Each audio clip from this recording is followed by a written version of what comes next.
একরকম হাড় কাঁপানো ঠান্ডাকে উপেক্ষা করে মধ্যরাত থেকে লক্ষ লক্ষ পুণ্যার্থী পুণ্যের ডুব দিচ্ছেন গঙ্গাসাগরে। আর ওই পুণ্য স্নানের তিথি অনুযায়ী সময় ধার্য আছে সোমবার রাত 12টা 13 মিনিট সময় পর্যন্ত। এর মধ্যে অবশ্য ওই গঙ্গাসাগরের জলে ডুব দিয়ে পুণ্য স্নানের মাহেন্দ্রক্ষণ ধার্য ছিল এদিন সকাল 9টা 13 মিনিট পর্যন্ত। এদিকে ভিড় উপচে পড়ছে সমুদ্র সৈকতে। যদিও পৌষ সংক্রান্তির কনকনে ঠান্ডার মধ্যেই রবিবার মধ্যরাত থেকে স্নান শুরু করেছেন পুণ্যার্থীরা। আর ওই স্নান থেকে বাদ যাননি দেশের বিভিন্ন প্রান্ত থেকে আসা সাধু সন্তরাও। এদিকে ওই স্নানের পর তারা পুজো দিয়ে চলেছেন কপিল মুনির মন্দিরে। নিরাপত্তার চাদরে মুড়ে ফেলা হয়েছে গঙ্গাসাগর মেলা প্রাঙ্গণকে। এছাড়াও আশেপাশের এলাকাও সেই নজরদারির মধ্যে রয়েছে, যা থাকবে 17ই জানুয়ারি পর্যন্ত। একাধিক পুলিশ ক্যাম্পও তৈরি করা হয়েছে। আকাশ ও জলপথে চলছে নজরদারি, যার মধ্যে রয়েছে উপকূল রক্ষী বাহিনী, জাতীয় বিপর্যয় মোকাবিলা বাহিনী, সিভিল ডিফেন্স এবং সেই সাথে ভারতীয় নৌবাহিনী। ড্রোন ক্যামেরা ব্যবহারের পাশাপাশি স্পিডবোট ও হোভারক্রাফটে চড়ে চলছে পুলিশ ও নৌসেনাদের টহলদারি। বছরের এই একটি সময় অর্থাৎ মকর স্নানের জন্য গঙ্গাসাগরে চলে আসেন দেশের বিভিন্ন প্রান্ত থেকে আসা পুণ্যার্থীরা।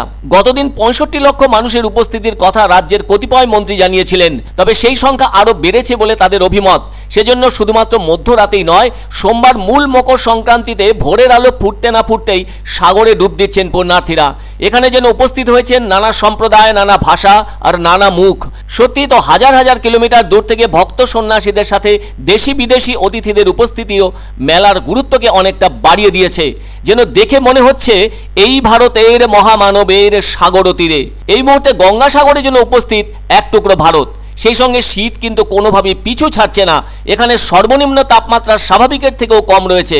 পুণ্য লাভের আশায় এখানে আসা সকলেই ডুব দিচ্ছেন গঙ্গাসাগরের জলে। এতে সকলেই যেন মানসিক শান্তি পাচ্ছেন।